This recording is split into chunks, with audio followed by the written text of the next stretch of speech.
Right. So when I joined Studio C, they were actually at the start of an expansion phase. Just a couple of months after I joined, they got bought out by a big media company. It wasn't too long after that, we learned about a studio that was kind of failing in the Toronto area. And this big media company went and bought out that studio and made it a part of Studio C. And so Studio C now had 2 locations. And it was really interesting, really fun actually, to be part of something that had that kind of momentum. This company that was just expanding. So over the next couple of years, we worked on different projects, some bigger, some smaller. And it was in 2019 where they decided to expand again. And they decided to open up shop out on the East Coast in Halifax, in Nova Scotia. So that was big news. And after some thought, thinking about where I thought I was in my career, my standing with the studio, the reputation that had built up with them, I thought it might benefit them to have me out there helping out to get that studio set up.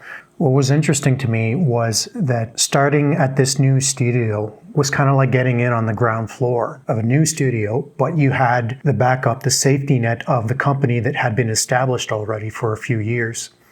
So I talked to some people and they said they'd be glad to have me over there. So this was at the end of 2019, right, when I made this decision, and we all know what came at the beginning of 2020. It made things a little challenging, but we did eventually make our way out to Halifax. And the challenge of starting a new studio piled on top of the challenges of managing a team remotely.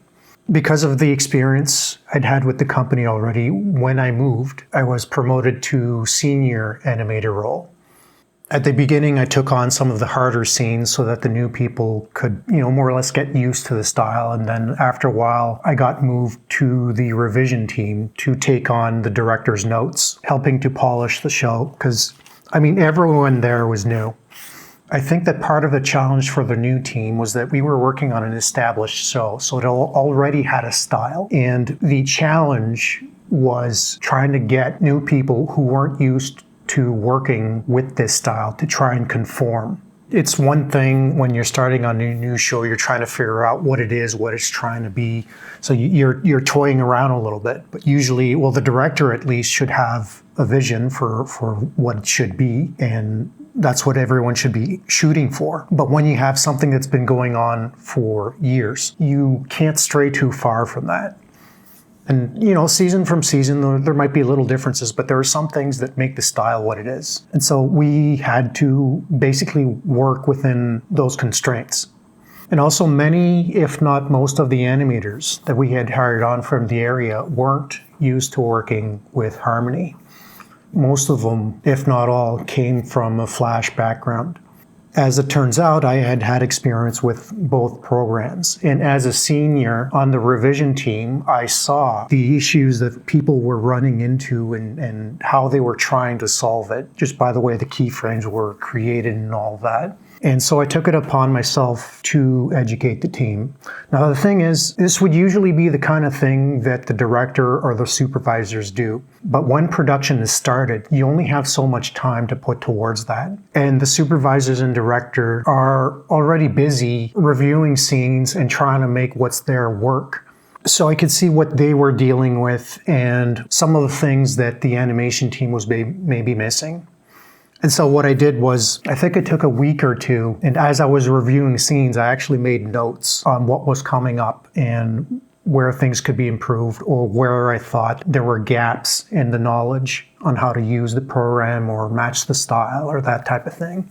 I told myself, maybe I could do like a video workshop of some kind, and then that way people could watch it on their own time. It would be there if they needed to go over points again, certain ideas. If they wanted to review them, they could just go back to the video, right?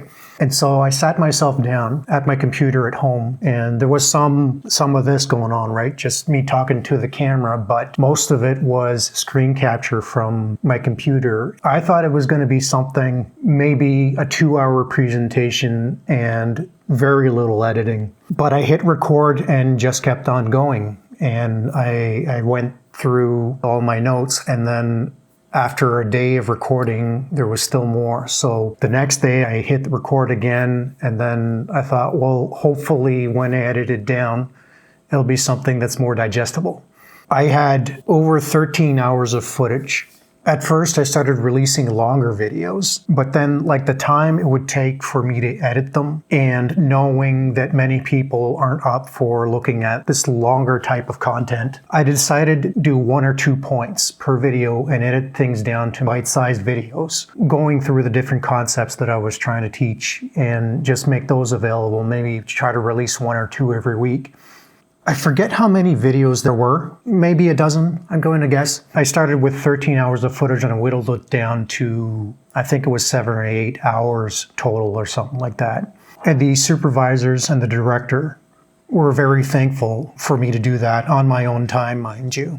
Many of the animators thanked me for it too.